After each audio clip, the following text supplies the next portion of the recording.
Gujarat Titans ने आज चेन्नई के खिलाड़ियों को चित कर दिया। 231 के जवाब में पूरी महेंद्र सिंह धोनी की जो पलटन थी वो बिखरी बिखरी सी नजर आई। पहले इनिंग की शानदार शुरुआत होती है, साई सुदर्शन और इसके बाद सुमन गिल दिल जोड़ने का काम करते हैं और दोनों जो ओपनर होते हैं वो शानदार शतक ठोक देते हैं। इतना समझिए कि जो चेन्नई के गेंदबाज हैं वो सुमन गिल और साई सुदर्शन को आउट करने के लिए तरस जाते हैं और दोनों पहले विकेट की साझेदारी के लिए 210 रन जोड़ देते हैं। और यही कारण है कि गुजरात टाइटंस को जब पहला झटका लगा तब 210 रन पर लगा। शानदार प्रदर्शन करते हुए साई सुदर्शन ने शतक ठोका तो वहीं सुमन गिल ने भी अपनी पारी का बेहतरीन मौका देखते हुए पारी खेली और उन्होंने भी शानदार शतक ठोका और इसके बदौलत गुजरात टाइटंस ने पूरे 20 ओवर में जो है 231 रन बना दिया 3 विकेट के नुकसान पर। सोचिए कि जहां सुमन गिल आउट ऑफ फॉर्म चल रहे थे वहां चेन्नई के खिलाफ जो है अपने शानदार प्रदर्शन का परिचय दिया उन्होंने शानदार गेंदों पर 55 गेंदों पर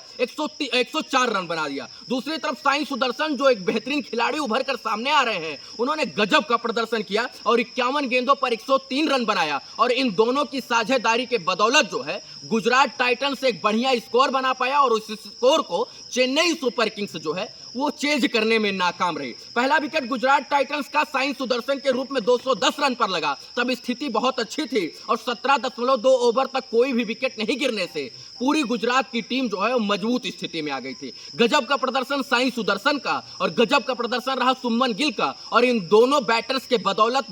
जो टीम है गुजरात टाइटंस वो बनाती है 20 ओवर में 231 रन। अब माही की टीम को 232 रन की आवश्यकता थी 20 ओवर में जीतने के लिए और माही की पलटन को जो है वो विकेट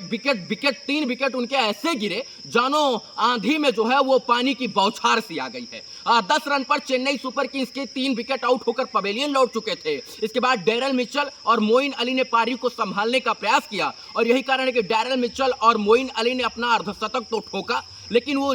चेन्नई सुपर किंग्स की जीत की नैया के खवैया नहीं बन पाए। मोहित शर्मा जो बेहतरीन गेंदबाजी की, उन्होंने 4 ओवर में 31 रन देते हुए 3 सफलता अर्जित किया और उनके 3 विकेट के झटकने से पूरी तरीके से चेन्नई टूट गई, खत्म हो गई, स्वाहा हो गई और कहां चली गई कुछ पता ही नहीं चला। जब एक समय लग रहा था कि डैरेल मिचेल और मोइन अली चेन्नई सुपर किंग्स को खड़े होकर मैच जिता देंगे, तब मोहित शर्मा अपने स्पेल का पहला ओवर लेकर आते हैं और पहला ओवर में ही जो है डैरेल मिचेल को आउट करवाकर ये बता देते हैं मोहित के अंदर अभी दम है और मोहित ने अपनी गेंदबाजी से सबको मोह लिया। और इसके बाद फिर जैसे ही डैरेल मिचेल का विकेट लेते हैं फिर दूसरा ओवर करने के लिए आते हैं मोहित शर्मा जो है वो पूरी तरीके से मोइन अली को भी आउट करते हैं और तीसरे ओवर में वो शिवम दुबे का विकेट लेकर वो बता देते हैं कि मैच अब पूरी तरीके से गुजरात की झोली में आ गया है। मोहित शर्मा जो आउट ऑफ फॉर्म चल रहे थे लेकिन चेन्नई के खिलाफ जब वो बॉलिंग के लिए उतरे तो मानो ऐसा लगता था कि उनके अंदर का शेर जो है वो उत्पन्न हो गया है।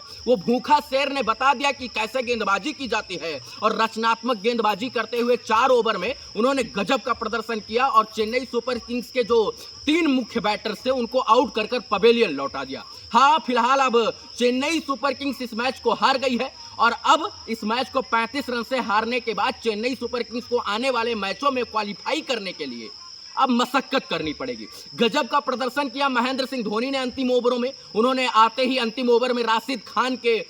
जो अंतिम ओवर था 20वां ओवर था, राशिद खान के 2 गेंदों पर बैक टू बैक छक्का मारकर बताया कि महेंद्र सिंह धोनी जब उतरते हैं तो उनको ऐसे ही महेंद्र बाहुबली सिंह धोनी नहीं कहा जाता है। उनके उतरते ही मैदान पर जो हल्ला हुआ उसको देखकर आप ये अनुमान लगा सकते थे कि गुजरात का माहौल बेशक रहा हो लेकिन महफिल लूटने का काम महेंद्र सिंह धोनी ने किया हो। चेन्नई सुपर किंग्स बेशक मैच हार गई हो लेकिन महेंद्र सिंह धोनी ने महफिल लूटने का काम किया। उन्होंने इस पारी में जो है छक्कों और चौकों की बरसात की, देर आए दुरुस्त आए लेकिन उन्होंने अपने चाहने वालों का भरपूर मनोरंजन किया। मैच बेशक चेन्नई सुपर किंग्स से न जीता हो लेकिन दिल जीतने का काम महेंद्र सिंह धोनी ने किया। हालांकि चेन्नई सुपर किंग्स का इस मैच में जितना उम्मीद था प्रदर्शन का उतना बेहतर उतना बढ़िया प्रदर्शन नहीं था और